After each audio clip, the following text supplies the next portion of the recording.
Hey, welcome everyone. This is John Bryan. I'm your host for the Predictive Playbook, Manny's Irish Pub Sports Betting Show. Sorry for the delay. Had a couple conference calls. We all have situations like that put us a little bit behind. But I will be joined shortly by Tony Mejia and I believe Tony Finn, but at least Tony Mejia for sure. And it looks like Max on Record is here and a bunch of other people. So thanks for being patient, waiting for me to get this show jump started. It's that time of year where some of the guys that are on this show go nights without an hour of sleep, and then they catch up sometimes on Sundays when the NFL games are going on. I personally don't watch the games too much live. I did watch last night's game, which was pretty disheartening for the Eagles fans, I would think. But I don't know about you guys, but when I watched the coach's film this morning in the condensed abbreviated version of it, I really can't remember the last time I saw an offensive line perform as well as the Dallas Cowboys line did right from the first play. And I know there's been a lot of talk about that up by 13 and going for instead of going for 3, Dallas went for the touchdown. But I think in reality, the board of telling you what to do and the analytics telling you what to do, I think that was instinctive, and McCarthy knew he had the Eagles on the ropes, and why not make it a 20-point lead? And that's exactly what he did. And I don't think there was any analytical reason behind that move to go for the touchdown from the 5 instead of the gimme field goal. And it was the right decision because they executed a well-run pass play and it scored easily, and there was a lot of things getting done easily by the Cowboys last night. So I think what we did learn, and I ran my machine learning apps before the game and after the game. So what I'm going to load up here, and it'll only take me a second, is I'm going to show you an app I built in Python, which is a coding language, obviously, that goes into the back end of Twitter, and I'm a certified Twitter developer. So there's a lot of things I can see, and of course privacy is 100% across the board maintained by Twitter. But I am able to go through the Twitter feed and identify tweets that have the hashtag #FlyEaglesFly, which is their official Twitter hashtag. Then there's a package of 10,000 stop words that was put together by MIT. And I used that in combination with the sports betting vocabulary, and identified 1,100 tweets on both the Eagles and Dallas. So what you're going to see here, as soon as I get them loaded up,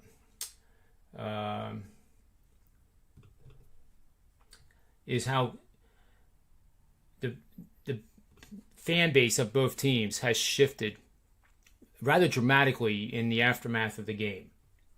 And let's see what else I got here. I usually load these things up before, but running late today, had to do it now. But anyway, we're going to have the first one here. This is the Eagles. So out of 1,100 tweets, and I'm going to get to this is a tool that I use to handicap. It's one of many that I use to get a temperature of the betting community on a given team facing their opponent. So we have 24.7 responses or tweets, I should say, were positive for the Eagles. 11.7% were negative, 63.6% were considered neutral. The bias was, perhaps just a little negative or a little positive, but not enough to be in any of those other containers. So now we're going to take a look at this one here, and this is Dallas, and kind of the same, but a little bit more neutral, less positive, and more negative for sure at 17%, 21.2% positive, and 61.8% of the 1,100 tweets were considered neutral. Okay, so this is before the game. Now, I ran it, and you will be amazed because we went from, let's see, it was 11.7% negative, and here's Philadelphia about 7 o'clock this morning. Is that incredible or what? 25.2% negative, positive was 29.6, and neutral went down to 45.2. So it's somewhat rare. And oddly enough, or coincidentally enough, the last time I had a pie chart that was this severe was the 76ers. And, coming into the playoffs. So not surprising that fan base would be the most dramatic in terms of the volatility of liking and loving versus, now we need to consider the year a waste and the year's over. And does he, Sirianni really know what he's doing? And Jalen Hurts isn't a good quarterback. I mean, come on. It's only one game. But with Dallas, we saw that they were here at 17% negative, 21.2% positive. Look at this. So there you go. That after the game, 5.6% of all tweets about the Dallas Cowboys were negative, and it's a good possibility it was negative because of a comment from an Eagles account or something like that. But in the NFL that I've been running this thing for 4 years now, I've never seen negative under 5%, and this is 5.6. I mean, I've never seen it in single digits. I'm sorry, under 10. And it's the first time it's ever been that dramatic. So it goes from a picture of, everything is just great for the Cowboys. Now we're talking Super Bowl. We're going to win the NFC East from this in 24 hours. So, positive goes 21% up to 55. Negative comments about the team go from 17 to just 5.6. So, Jerry Jones is the greatest owner in the history of the NFL based on today. And you can tell I'm smiling when I say that. But what this does is this initially will tell me now that there might be some value in looking at the Eagles in their game at home against the Kansas City Chiefs this week. However, the Chiefs have been running a little cold here. I think they've lost, 14 of the last 15 against the number. So that matchup is kind of has the same type of sentiment to it on both teams. More so negative on the Eagles, of course. But you see the betting line actually increased with Kansas City after the game. And then with Dallas, I have to look up who they're playing. But let's do that. Let's see who they are playing this week. And the answer is here.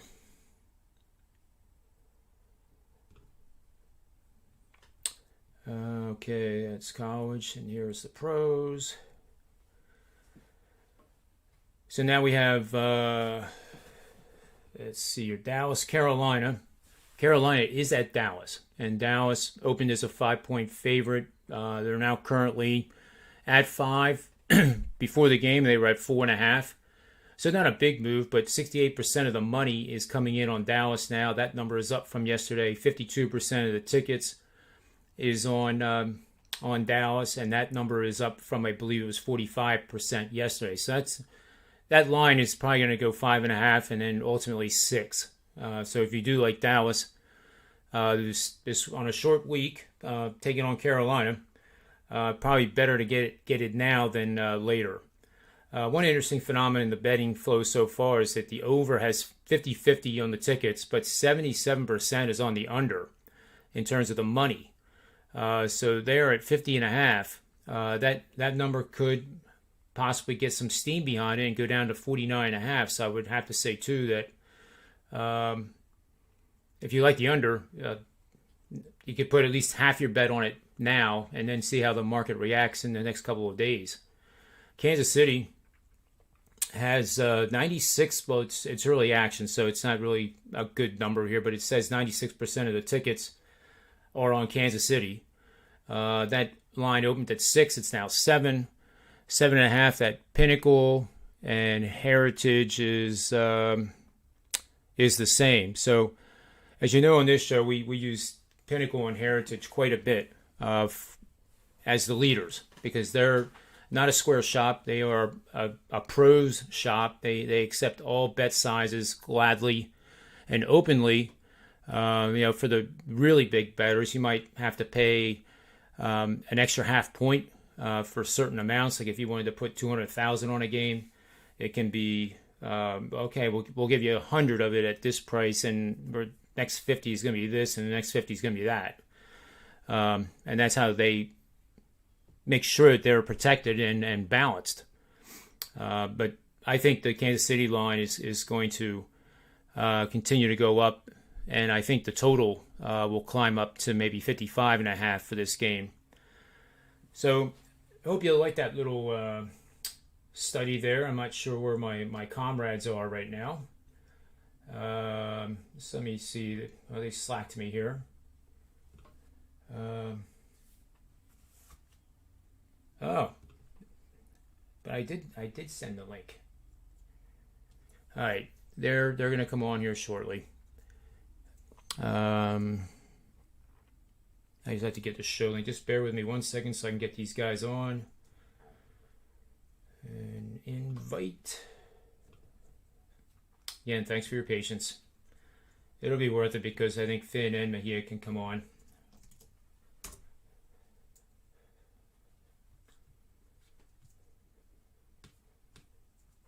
Yep, and they're probably listening, so they'll know that it's...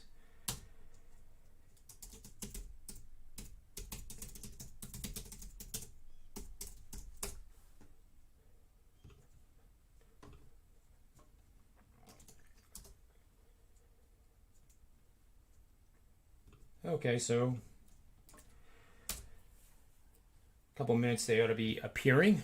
And one thing I wanted to point out too is the Predictive Playbook shows with the Sports Memo Handicappers. That's the college football show that is pre-recorded and then released Tuesday afternoon. And then Thursday's NFL. That includes Jesse Scholl, Don Buster of Buster Sports, Dr. Chuck, who's absolutely remarkable in Major League Baseball. I truly, honestly, have never seen anybody have such a feel for Major League Baseball. His last 10-unit release was a plus 145 underdog in the Angels, who beat the Houston Astros. And he just doesn't seem to blink an eye when it's plus 145. He just loves it even more. And that's what you have to do in baseball. You can't be betting minus 150s, and you guys already know that because we talk about it enough here. So I think these guys hopefully they'll see it. Let me just do one more thing here to nudge them a little bit.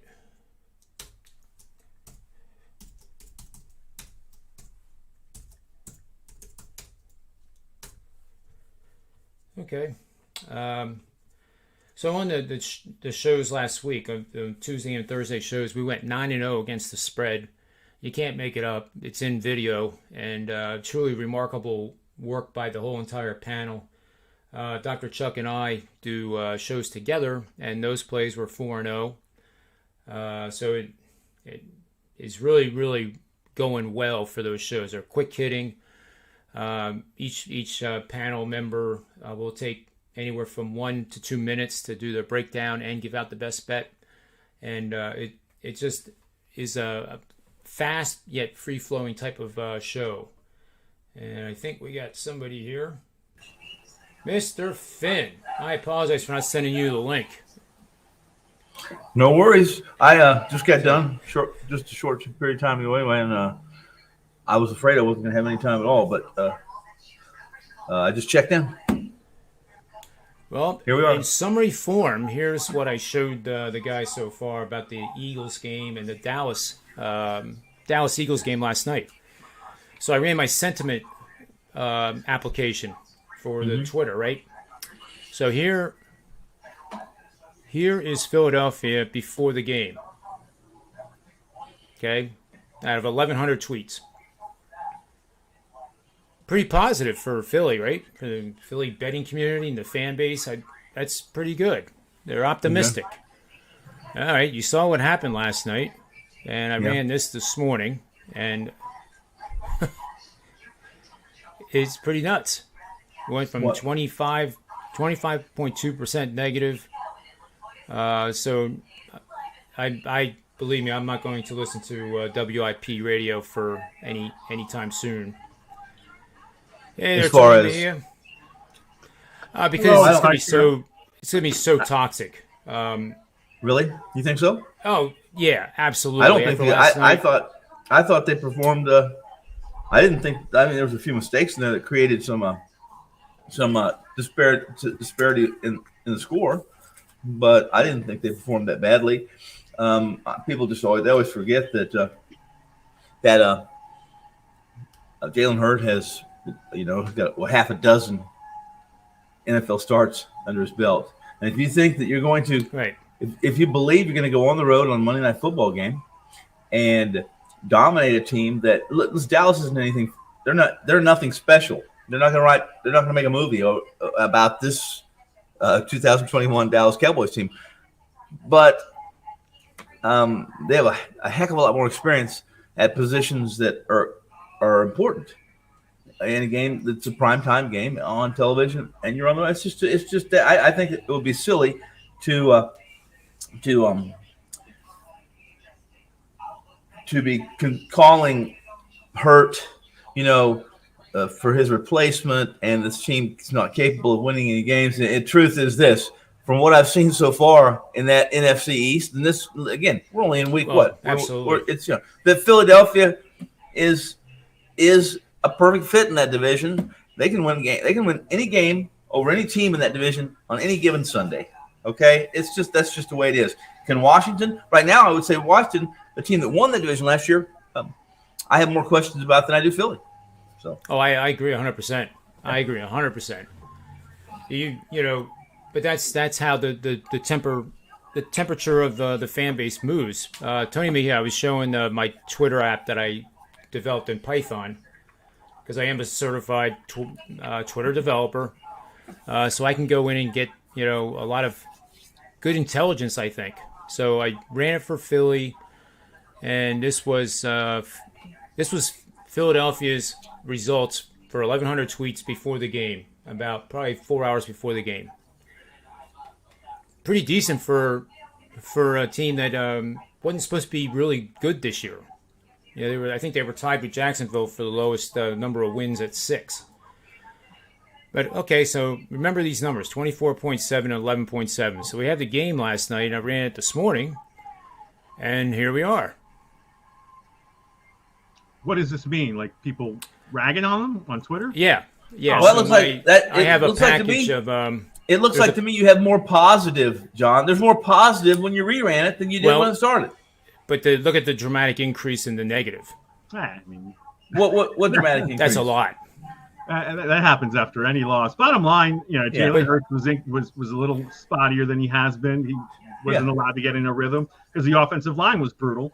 And Similau got hurt, and he's out for the season now. And they had other injuries there. Lane Johnson got beat on assignments. Certainly Hurts missed throws. He had that great one on their scoring drive where the pocket collapsed, and he just threw it up, and there was interference and holding on the call. And I think it was Quez Watkins made the catch anyway. Yeah. And that was a hell of a throw. That's a throw that only elite quarterbacks can make. But he missed some easy ones. It certainly wasn't on him. It was on the fact that the very good Philadelphia Eagles defensive front was obliterated by the Cowboys' offensive line, and they couldn't stop the run. That's my biggest takeaway, Tony. That's it. They couldn't stop the run, and then that allowed Dak to be very patient. Dak played a great game, hit every throw, and again, I think got them into really good sets. But that only happens when you can run the ball as effectively as they did. But certainly, I don't put that on Hurts. I was very happy. I had the Cowboys last night, so we'll take that. But I don't think the sky is falling.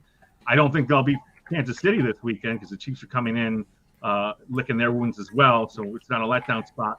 And they play Tampa Bay in their next home game. So that's a really tough start. That's a 1-2 punch.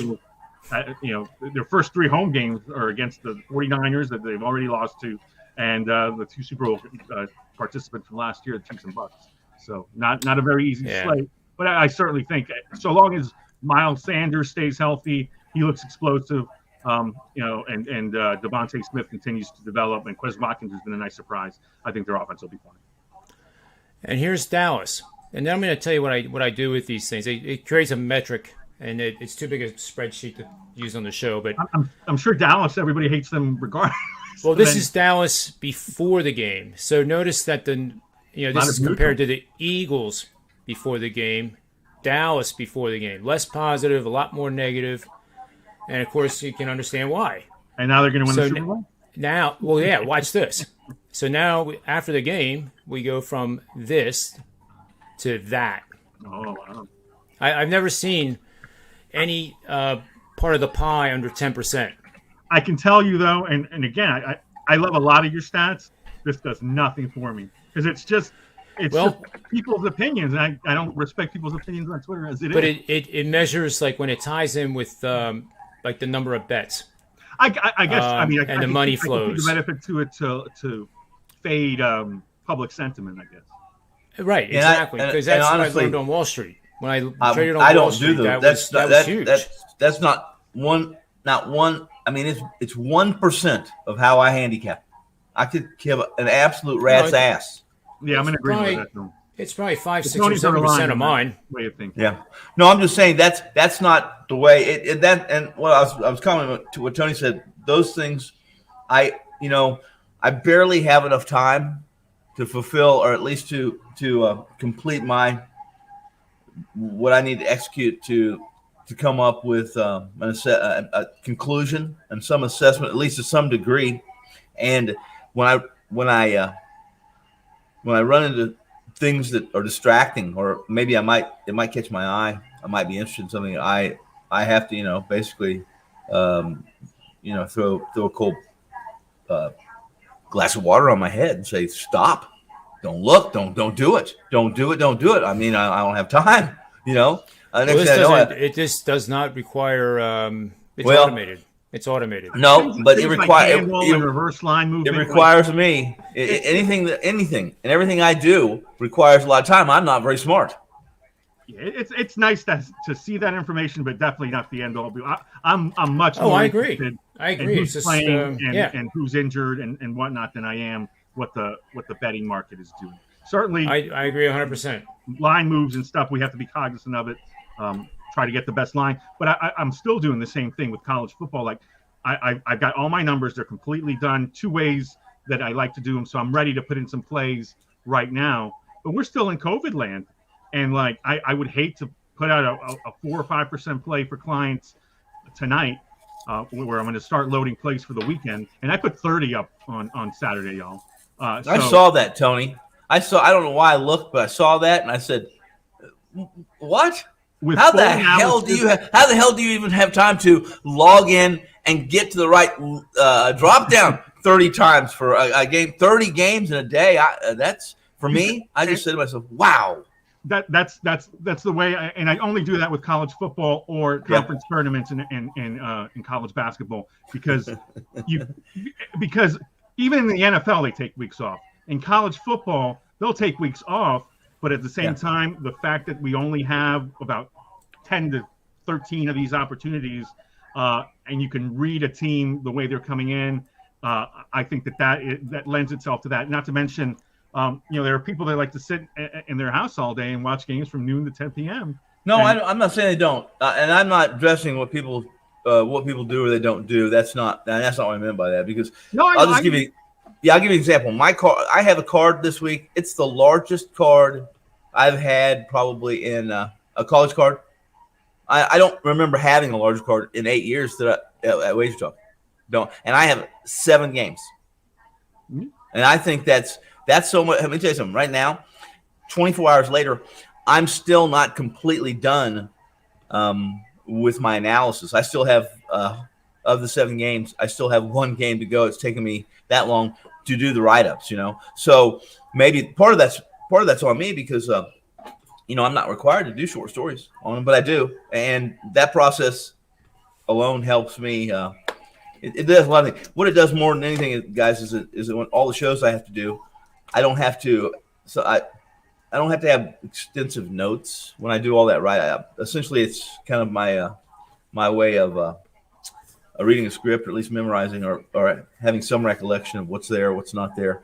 And I don't always remember, but it helps me. So yeah, I saw it. I saw it. Went down to the record, looked at it, and said 30 plays, 30 games. I have to ask, how did you do? I think it was like 15 and 15. Hit my 5% play. If it was either 15 and 15, 14 and 16, or 16 and 14, and it was right around. But it was the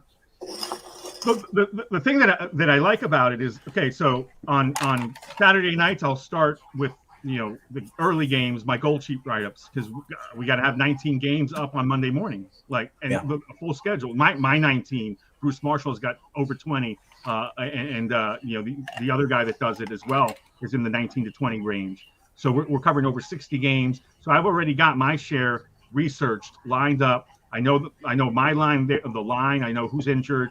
I know what I want to do with Virginia and Miami. If Derek King plays, if he doesn't play, whether Talapapa's back from his concussion thing. So I've got all these things lined up, and then it's just make a decision.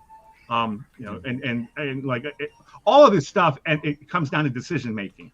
And I know you two will appreciate this, because we do look at all this stuff.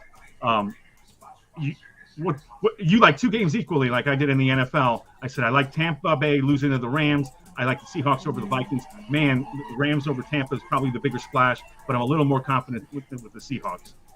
Picked the wrong one as my 5%. It ends up being a loser. But I mean, I went on my big plays. I went 3-1 on Sunday, and I hit yesterday's. So, but again, it becomes that in baseball. A 5-inning game that I like to play 5 innings because I like to avoid bullpens. There was one last week where they came back in the ninth, the Marlins, I think, and won it in the ninth, and I almost went full game, but I didn't. Or if the other way around, where you pick it in full game and they're covering after 5, and then they blow it in the ninth. And it's all decision making. It's your decisions, because that's what we're paid to do, is to make the right decisions for clients. And hopefully you're doing that more often than you're not. Well said. I had a decent weekend. I'm currently number 1 over at Sports Memo in college football at 68%. I saw your 10-unit play. Your Colorado State stress-free winner. So that was pretty good. That was very strange, considering that Iowa couldn't run the ball whatsoever. They had I didn't expect that. yards per carry, and Colorado State was without their top wide receiver. That's what I completely stayed away from that game, and I would have joined you on it if their number 1 wideout play, because I at least feel good about a backdoor cover. But I said, I'll just stay away. I don't respect Colorado State at all. They lost to freaking Vandy, for crying out loud. When I saw it, I'm like, oh, this is interesting. And then you see the score in the second quarter, and they're down in the third quarter. It's still tight. I'm like, oh, good for John. But I mean, that's it. What was the determining factor for that? The models. It was 23.5, something like that. Yeah, it's plus 23.5. They were leading at halftime, 14-7. The Rams were, and I just viewed Iowa to this point, even more so right now, as the most overrated college football team in the top 5 that I can remember. Yeah, and I mean, and that'll translate to this week, because they're only a 3.5-point favorite against Maryland on a game. Right, on the road. On the road. One way or another on Friday night. Whoa! What's that noise? Background noise. What do you hear? Sounds like a very busy sports book or concert hall. It started without me. I don't know. Pricks. I could be my studio. I have my window open. There's a few outside noises. Are you hearing that loud? I mean, there's a few outside noises, but now it's done. I'm going to mute myself, so you'll see if it's.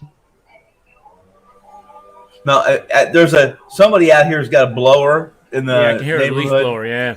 Yeah, let me hold on. I can do this. I'll shut the window. No, it's all right. Don't worry about it. It's not that. It's not that bad, but no, it's not. I'm so used to it. You know that I usually, that window's not usually open, but we have it's fairly it's pretty nice here today. For us, it's only going to be at 88, 90, which is It's a shame. Cool. it'll be 65 degrees tonight. My wife will be asking for the Sweater. heater in her parka. She will be. Oh, well, I'm not kidding you. We're going to be dipping below 50. So, believe me, going for hikes in the morning with my lab are so much more enjoyable when it's not 90. Yeah. And Dipping you into can the see the 60s difference in in the his morning, demeanor. yeah. He just runs all over the place. He runs with the deer. And I don't run with the deer. I'm not fast No, enough anymore. we eat the deer. Well, that's true. Yeah, the poor things. Well, here in the East, you probably noticed, like the month of October is the breeding season, and that's when deer run across roads and get hit, and it's just a problem. So I grew drive up in slower. I grew up in that. We don't even. There's a month period where I didn't drive because there's so many. Because the laws are so restrictive that it was so overpopulated. The deer, it was so overpopulated that we were having 5-8 accidents every night because just too many deer. In that proximity, it wasn't that. City gets bigger and the deers don't move, and you can't. They basically restricted. License became more restrictive and limits, et cetera, so that the population. But it's dangerous to drive. People were killed. It seemed like almost every weekend somebody was killed hitting a deer. Yeah. Yeah, it's scary. I mean, that's why Yeah. I'm not kidding around, man. You should, at dusk, you should drive at least 10, 15 miles an hour slower. And if somebody's behind you blowing their horn at you, tough. Oh, that doesn't bother you. Can't. Tough. That's not going to bother me. No. If they But, blow their horn at me, I'll slow down more. Did you guys watch the Ryder Cup? Not at all. Yeah. Oh yeah. I know. So you didn't tail me on my prop bets? What No. prop bets? What Ryder Cup?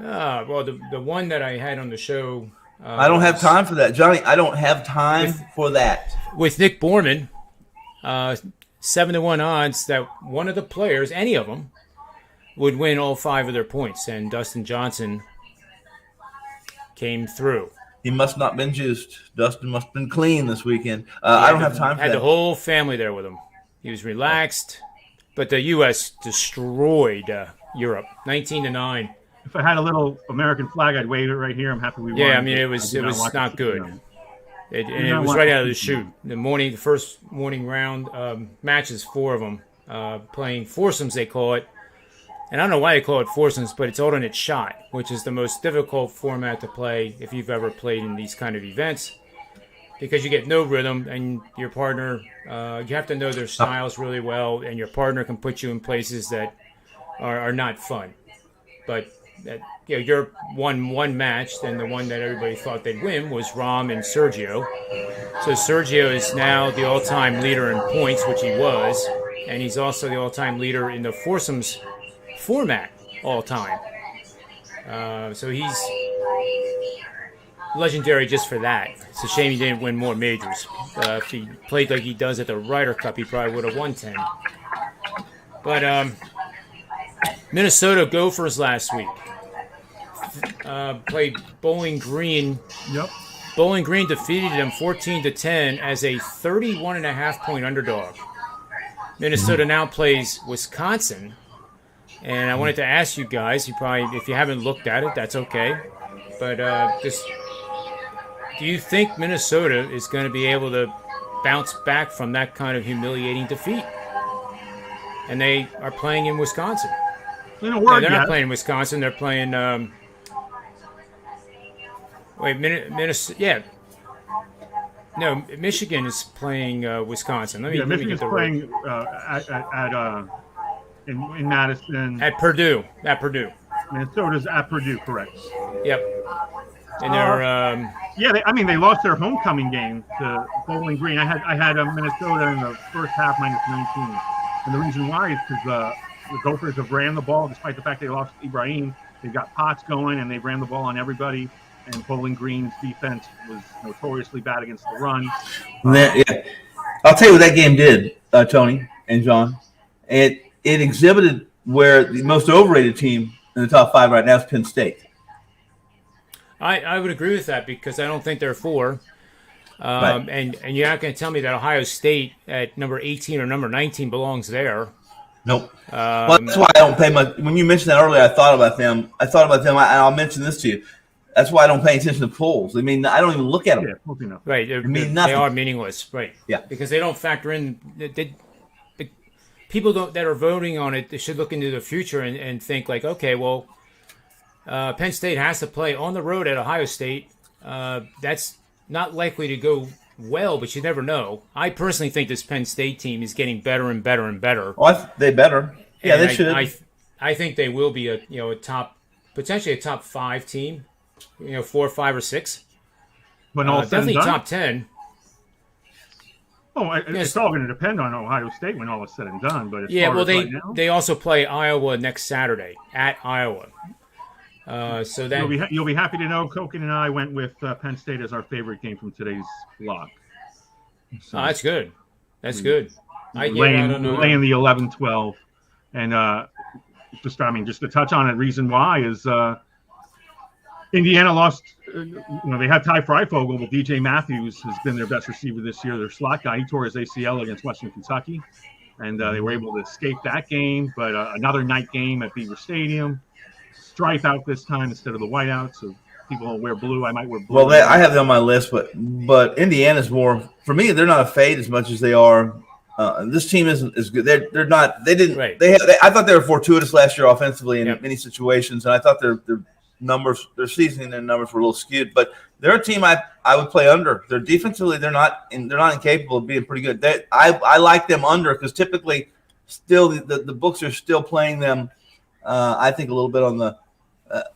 They're still, using models that reflect what they scored last year, in my opinion. So we'll see. I agree. My 5% was the over in their game, and just because I figured Western Kentucky plays very little defense and they run the air raid. And I passed. Listen, I would agree with that, and I left that.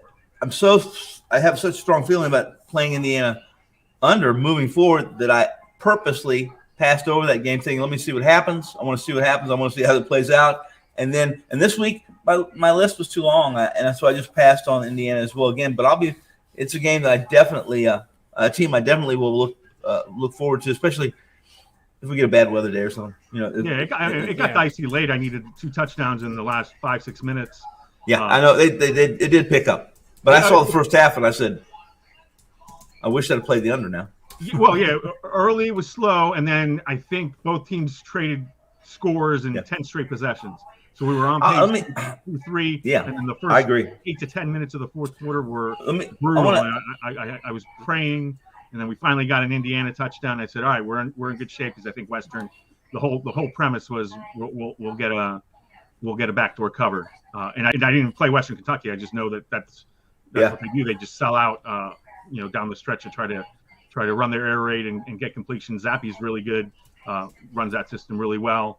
Look, I can lean with you on the fade Indiana scoring wise because anybody watching Michael Penix knows he's not hit himself coming off second ACL surgery.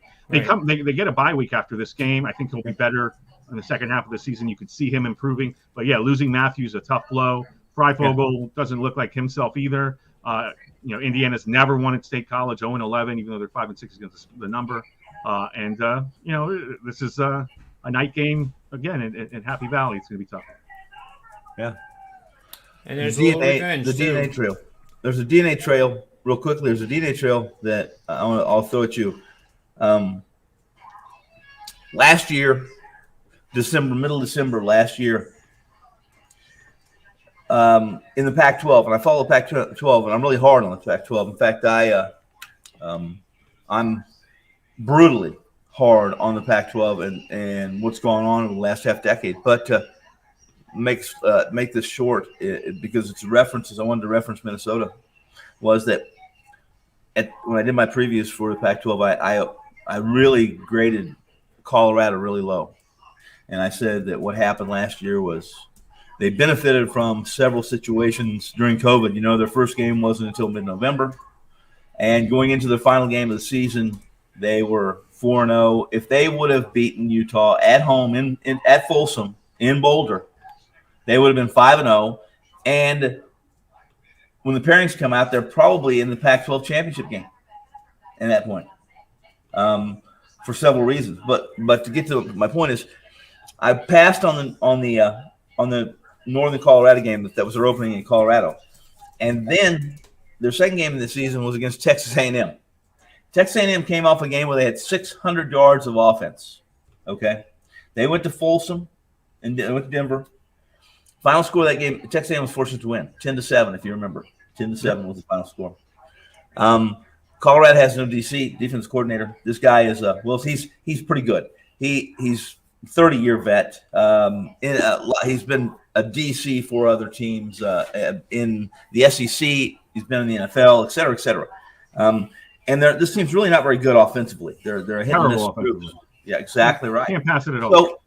So exactly right. So I have a big play the following week on under Colorado, Minnesota. Do you remember the final score of that game? 30-0. I don't. 30-0, right, Tony? 30-0. I catch my under. Who scored 30? The Gophers. How bad is Colorado? Their offense is terrible. Their defense is awful. Now, I guess Bowling Green would beat them. Well, here's my point for this. Now, USC is doing their typical Jekyll and Hyde, and it's unfortunate. But Helton has his crew. This team is underdeveloped, undercoached, technically inept, and makes horrible decisions and rash and very emotional team. Now, I like emotion, but emotion to the point where, unlike me, you might jump out of your car and basically the guy in front of you has pissed you off so bad you're just going to hit him right in the mouth and tell him to pull over so you can get by him. My point is this. USC, they fire Helton. They have the interim comes in, they have a pretty good game, right? They fall behind 14-0 against Washington State. They come back and destroy them second half. Right. Last week they go back home. And here's the problem with last week's game is that people are undervaluing Oregon State. This is a pretty good Oregon State team. So the point is they lose at home again. They get upset as a double digit for the second time this season. They lose at home as double-digit favorites. Now they're going to Folsom into Colorado altitude against. I'm telling you, I will. This Colorado team is not good. They are not good at all. They're only a 7-point favorite with a total of 51 at Folsom at altitude. USC, the interim coach, is not. Listen, he's under directive. I was talking to a guy at LA Times. He's saying these sons of bitches pulled him over and said, when you get if you play at tempo in Folsom at altitude, we're going to fire your ass and hire someone else. And so I find it very strange that the odds makers are giving Colorado that kind of credit, or they're finally valuing USC as they should be valued. Either way, I think they've made. I just think this game. We'll talk about this next week, but I'm on, and I'll just give away a couple games this. I sold a 2-team in same game parlay. I like USC minus 751 because USC's not. Yeah, they're not terrific defensively, but all they have to do is stop the run. Yep. No, I agree with that. And look, they were listless early against San Jose State, and the defense bailed them out of that game. They were listless early against Washington State, and that kid Jackson Dart got hurt. Yep. But he made a great game. So then you get Slovis back, and again, they're garbage last week, and good for Kelly that wrapped up her ridiculous. But I'm watching it, and I'm expecting Oregon State to fade, and they just never did. And USC wilted, and they're gutless. And it's really not this interim guy's fault. But the fact is, you've got Graham Harrell running the offense. You got Todd Orlando running the defense. Both of those guys know what they're doing. They've been coordinators elsewhere. They've been on short lists for head coaching jobs. I don't think either have one. And just flush out the year. See if you're going to get James Franklin or somebody else to come into LA to infuse that, because they'll always be able to recruit. But the fact is, all those kids are undercoached and putting together awful performances. Now, that being said, talent has to win out, and that's why I'm in total agreement. That number is short at Colorado, and I'm going to be honest. Yeah, I just found the numbers really interesting. And the truth is this, Tony, is that I saw 7.5 initially on the overnights on Sunday, and I thought, well, this thing's going to go to 9 or 10. I just know it's going to. And it went the other way. It's like, what sharp groups are thinking that Colorado is going to be able to score 10 points to win the damn game? Well, I think early lines, you see early action, numbers blindly bet. Maybe. The other way that raise your eyebrows, like for instance, Maryland and Iowa. Iowa's, yes, they're overrated. Yes, they struggled against Colorado State, but Maryland, hasn't beaten a top 10 team in 20 years. Hasn't started 5-0 in 20 years, I should say. Hasn't beaten a top 10 team in like 12. And Tagovailoa is good, but he hasn't proven it on a national stage. Now you're facing an Iowa defense that beat Iowa State pretty badly, that shut down Penix in the opener, that's probably outscoring their offense. And then you see that number start at 3.5 or 4, dip to 3.5, might get to 3. That's entirely contrarian betting. Well, I will say this. I trust Maryland. They're pretty good at home. I trust them at home to be. They're dangerous offensively. They can be pretty good. They're defensively they're inept, I think. But in truth, that's one team where Iowa might. There's two things going to happen. Iowa can possibly show some prowess offensively against Maryland, or Maryland can do a few things and confuse this Iowa defense and put some points on the board. Maybe it's at home. That's a game. I'll watch that game, but I say if I was going to be on that game, it would have been south of the total. I think the odds makers did a good job of finally adjusting to those totals in Iowa games. This one was a little bit lower than I wanted to play. Yeah, if people haven't seen Taulia Tagovailoa yet, they'll be surprised by how dynamic he is. Yeah, he's not quite Tua, but he's close, very close. He can run. He's got a gun. And the two receivers that they use, Demas is top 3 in the Big Ten with absolutely. That's a lock. And then the kid that they have there is pretty good. The young guy, I think he's a freshman, but he's Raheem Jarrett. He is very talented. It'll be strength on strength with them against the Iowa corners. Couldn't agree more. That reminds me, Tony. It reminds me of that the Irish were watching the show last week. When we were talking, John can't understand why the Irish can be. I said, listen, all you have to do, stack the box and say, beat me in the air if you can. And they can't. They throw 4 interceptions against the Irish defense. Johnny, they're bad. This Big Ten conference is bad. Yep. They're still playing 1980s football. Well, who's the best quarterback in the Big Ten? Yep. Seriously, it's a good question. Right now, it's Sean CJ, rookie. Or what's that? CJ, the freshman Stroud? for Ohio State. Yeah. Okay. It could be him, but if you guys watch Clifford pretty closely, he's a good athlete, inconsistent passer, and I think he plays on Sundays. Is he a first-round draft pick? Probably not. But is he going to be an excellent second-round pick? Probably. If he had McGloin, he really has a gun. If he had McGloin's touch and his I guess IQ. David James could throw the ball 110 yards, but he couldn't play on Sunday. He had a gun. Yeah. But I think that's the difference between Clifford last year in the COVID year and then seriously, can you imagine playing in Happy Valley in an empty stadium that seats 111,000? That had to be the weirdest thing anybody could go through as an athlete. It's probably like playing in a tomb. But and you see the difference now. But I think Clifford is getting much, much better in play action, and he's going through progressions. Last year, he would stare down one receiver literally, and when you do that, you're not going to be successful in that. And Jalen Hurts did that last night too. That's that a great was because of pressure. He's very much like Hurts in that if he's in a rhythm, you could see it, and he uses his feet and he gets in the flow. If he's not, he'll miss throws. He'll take you out of possessions, and he'll miss wide open receivers. Very good comparison. Jalen Hurts when he's off, and Sean Clifford most of the time. And statistically, it's Tagovailoa who's the Big Ten's best quarterback. He's thrown for 1,340 yards, 10 touchdowns, 1 pick, completed 75.5% of his passes. Hasn't really played anybody outside of West Virginia who has a pretty good defense and just shut down Spencer Rattler. Yeah. No, West Virginia is, yeah, it's too bad that they're a little bit. I thought they would be a little better than they are offensively, Tony. But if they were, then they're a dangerous unit. Yep. Yeah, absolutely. So let's do a final round of best bets. Okay. We can obviously talk about baseball because obviously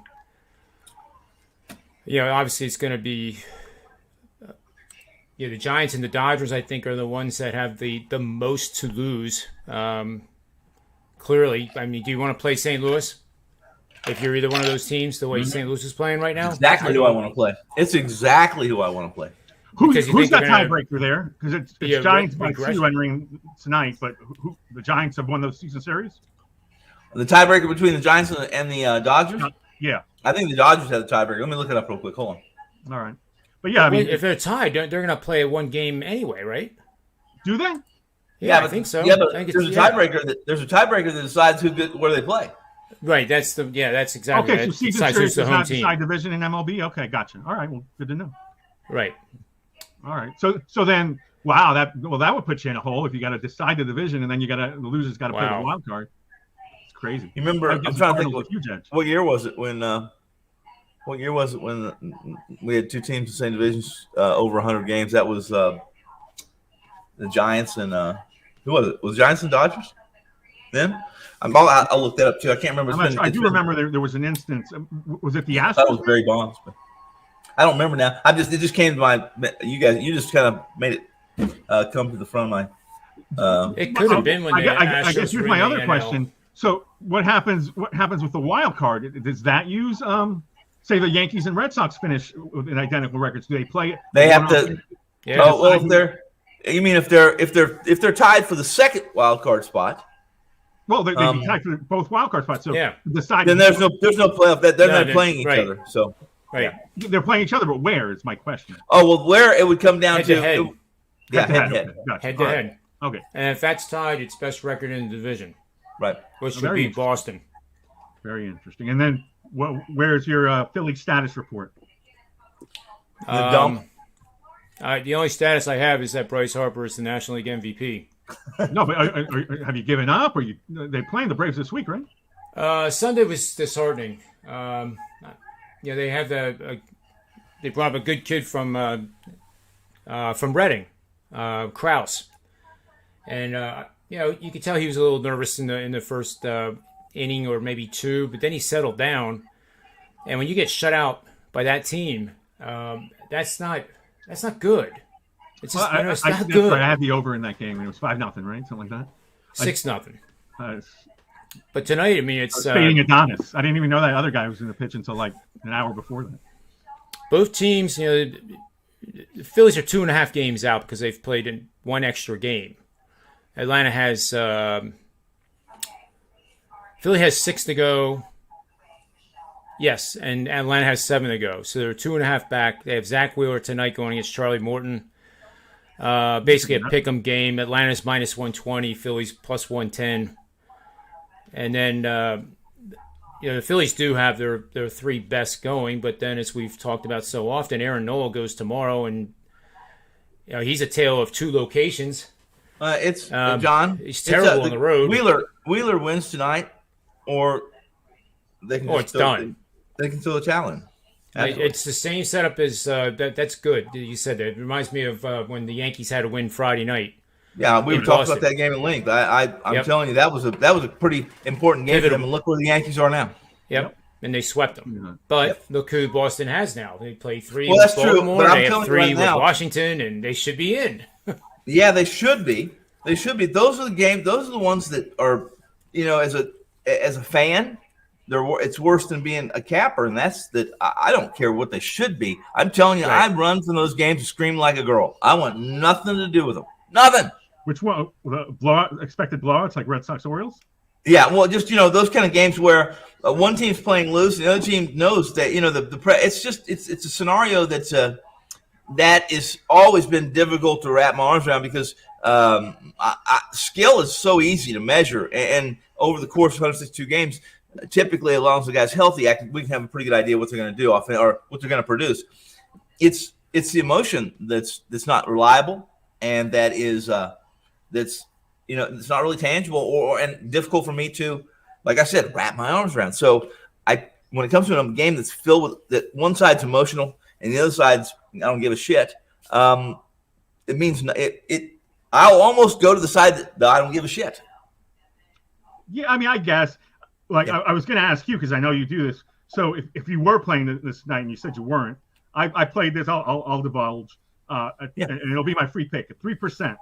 I pressed. I went sale, and I thought about laying the 2.5 because that's closer to even money. But I ultimately said I'll just lay the 1.5. And the juice is 165, I believe. So what's your philosophy on that? In that situation, and I'm looking at it right now. There are instances where you want to lay the 2.5, but to me, well, I did last night. Last night I played. I didn't play the game last night, guys. I'll tell you, I put a little tweet out. I usually do it. I personally invested. I like Dallas I like the over in the first half, over 25. I got a pretty good number, and I played Seattle minus 2.5. That was almost plus 300 on Seattle yesterday, as essentially in a pick'em game, right? But they were home. I lose that 11% offense. I get a little bit of some plus money baked into that, but so it returned almost 7-1 on a 2-team parlay. Those are the kind of things I really like. So yeah, in your case, if you're looking at risk reward, Tony, I would be all over that 2.5 if you like them that much. And I would agree. I wouldn't argue with that a bit. What I got plus 300 on is because basically it was a pick'em game. In this situation, Sale's already minus 300, isn't he? Minus 270, 280, 260, 260. Okay, yeah. The only time I would absolutely be on Sale here over Zimmer. This is a no-brainer, right? Absolutely. And I will make it a brainer because I will do exactly what you said. I will make it interesting because I'll be minus 2.5 or 1.5 or 2, whatever it might be. That makes it interesting. The only thing that would upset me tonight is the Red Sox winning by just 1 run because they're not losing and they'll still win. Of course. But if they manage to lose this, they could fumble away the wild card. That'd be awesome because I hate them. And then if they win, then I'll be good at least on my bet. So yeah, and I find this Rue Italian game so interesting, and I passed on it too only because he just hasn't been very good last month. Actually, longer than that. The first month or two of the season, I thought, man, they just made it great. And then he kind of fishtailed off in some of the bad habits he had as a Pirate. But I find that game intriguing because I'm not a big Rue fan. I think it's a horrible decision when a pitcher's making that kind of money. He's in the National League and he chooses to go to the American League. Why? Why would you choose to go? It's like going to you got 2 vacation spots. One of them's full of girls, the other one's full of girls, and 10 and let's say the guys down under where the hell they are, and you choose to go to the one with the guy. No, I'm going where there's only girls and no guys. If I'm a National League pitcher, I don't want to pitch to the DH. Does that make sense? Yeah, it makes sense, but I don't know what the financials were as far as if that was the deal he could get. But no, look, the one thing that's scary about the Yankees, obviously you love their sweep and the fact that they responded to dropping pop-ups on consecutive plays the same at bat. Oh my goodness, was that just maddening? But then you recover, and they did. They swept that series. And recovered backs against the wall, to use the cliche. And now I hate the Yankees with the pressure off them somewhat. So, I'm not going to touch this at all. And then you look at their histories. Yankees against Ryu, Gallo's 1 for 9, Gardner's 1 for 9, Judge is 2 for or 3 for. Well, it's amazing. I'm always amazed at the reverse. Basically reverse platoon numbers on the Yankees for the last 3 years. They've they've had lots of opportunities to pick up some quality left-handed hitters, but they're so right-handed heavy. And that park, it makes every bit of sense to be left-handed heavy. So it may just be the players and how they started, and one thing led to another, it kind of dominoed. But I would hope that if I'm a Yankees fan, I would hope that as they start, letting some of the free agents fall off the shelf or fall off the face of the earth, and they bring some others in that they would become a little more left-handed. Just my opinion. I got some info here that's pretty amazing. And just go through the hypothetical. Let's say the Phillies win 5 of the next 6. That means 2 out of 3 in Atlanta and 3-game sweep over Miami. Given who they got pitching. If Wheeler wins tonight, then he goes on Sunday, right? If he would pitch the finale. Yeah. Then let's say the Braves go 2-3 and then 2-3 against the Mets. The Phillies will be 1 game ahead of them, and it will force a game on Monday, with Atlanta having to play a makeup game against Colorado from July 9th. No, not July 19th. It was September 19th, I think. September 16th, Colorado postponed. That's the game they would have to play Monday. And then if they win that, they would be tied with the Phillies. They'd have to play Tuesday for the division winner. That screws up the schedule. You mean because Atlanta's 7 games? Atlanta's lacking a game. They're going to finish on Sunday at 161. Right. Well, I'll tell you why. Well, they're lacking 1, and if that game has to be played, if it's necessary, will it be played Monday? It has to be played Monday. And that's why they did this. They didn't double them up, didn't do all the stuff. They want to make sure that game's even necessary. You're right. Right, and it's Colorado. Tonight, that's a game that I'm really interested in because I know both of these teams, have a skin in the game, and while I really like Wheeler, I trust. Listen, Morton's I know exactly what I'm getting with Morton, and I know he's been in this kind of a situation. Let's just call this is a postseason event tonight for both teams, and Morton's the guy I trust. Is Morton going to win? I will tell you this: if I can get Morton even money, which I'm basically doing in this situation, my money is on the Braves at home with Morton, only because I know Wheeler's been really good this year. It's been great. Recently, not as good as he did the first season, but he's not. He's a guy that between these two guys, between Morton and Wheeler, who's going to be babysitting the kids? It's going to be Morton. Is that your free pick for the show too? That is. All right, I will put that down. Did you pick something in that game? Did I? No. Yeah. Did Tony pick a free pick yet? Not Boston, yet officially. I hinted at it. He took. Did you? I'm sorry. I thought you were taking Boston. Yeah, I'm taking the Red Sox laying the run and a half. Okay. And what do you get? What's that run and a half? Is it a $1.50? What is it? $1.65, which is okay. All right. Ton, but again, Sale hasn't lost yet. He's pitched 7 times since finally getting healthy enough to pitch. He's had a tumultuous year between injuries and COVID. Yeah. But he's 5-0. You hand him the ball specifically for these games. And again, coming off a sweep at Fenway, it's a game that Boston absolutely needs. I don't think they mess around tonight. Other thing, just since I've given that away, that I found very interesting. Blue Jays are, let me get this right, 21-7, I want to say, but I just had it up. They're 21-9 at Rogers Center since being able to play at home, moving back from Dunedin and Buffalo.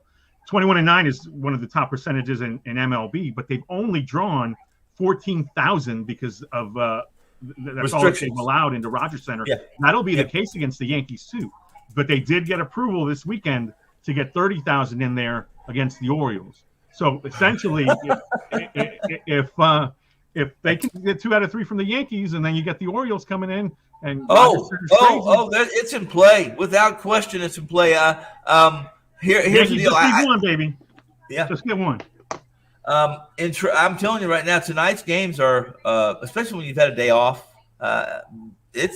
It means a lot. I think it means a lot. It means a lot to Boston. It means a hell of a lot to Atlanta and Philadelphia, and it certainly means a lot to the Yankees without question.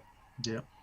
Yeah, and I mean, I don't think the Yankees win tonight. I think Rio's better than Tyone. Man, I'm telling you right now, this is a situation where there's a huge dichotomy, a huge discrepancy, Tony, John, on experience between this young. The one thing I didn't think the Toronto would be where they are. I really didn't think they'd be where they are because I'm not a fan of their pitching. I think their pitching is pedestrian at best.